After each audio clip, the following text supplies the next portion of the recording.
योगी आदित्यनाथ जी का अभी हाल ही में एक स्टेटमेंट आया जो इजराइल और हमास के बीच में युद्ध चल रहा है। तो उन्होंने कहा कि ऐसे वक्त पे जब रशिया और यूक्रेन लड़ रहा है, इजराइल और हमास लड़ रहा है, एक सनातन ही है जो विश्व शांति की बात करता है। इस पर आपकी क्या प्रतिक्रिया है? सही कहा माननीय योगी जी ने कि भारत की भूमि ही तो एक ऐसी है जो विश्व का कल्याण हो, धर्म की जय हो, अधर्म का नाश हो और विश्व में शांति की बात करता है। भारत ही तो है, बाकी का कौन सा ऐसा देश है जो प्रतिदिन चिल्लाकर मंदिरों में आवाज लगा रहा हो या माइकों पर चिल्लाकर बोल रहा हो कि धर्म की जय हो, अधर्म का नाश हो, विश्व का कल्याण हो। विश्व के कल्याण की बात अगर करता है, शांति की बात करता है तो भारत की भूमि ही करती है, भारत देश ही करता है। यहाँ प्रतिदिन सुबह से उठकर लोग इस भारत की धरा पर अपने इष्ट को नमन करते हैं, चाहे वो किसी भी धर्म का, अपने इष्ट को नमन करते हैं, उसको पुकारते हैं, उसका स्मरण करते हैं और उठते से ही सबसे पहली कामना यही करते हैं कि ये शांति हमेशा रहे इस भारत की भूमि पर। लेकिन फिर बाबा जी एक कह देते हैं कि ये तो हिंदू राष्ट्र बनाना है। हिंदू राष्ट्र बनाना है, ये तो हिंदू राष्ट्र पहले से ही है। लीजिए, आप भी वही बात कह रहे हैं, हिंदू राष्ट्र है तो फिर सिख ईसाई मुस्लिम कहां जाएं?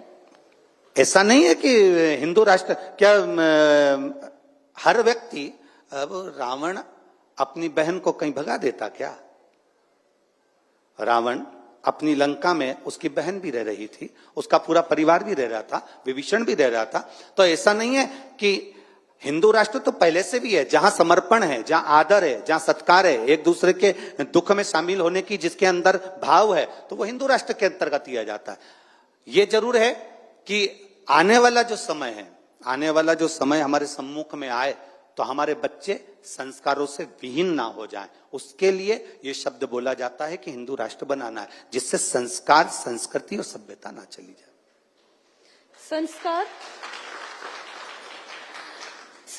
सभ्यता और संस्कृति, सभ्यता और संस्कार। पहले संस्कार पर आते हैं। संस्कार कैसे होने चाहिए एक नेता के? श्रेष्ठ हो। मुश्किल है ढूंढना? नहीं, ऐसा नहीं है कि ढूंढना मुश्किल है।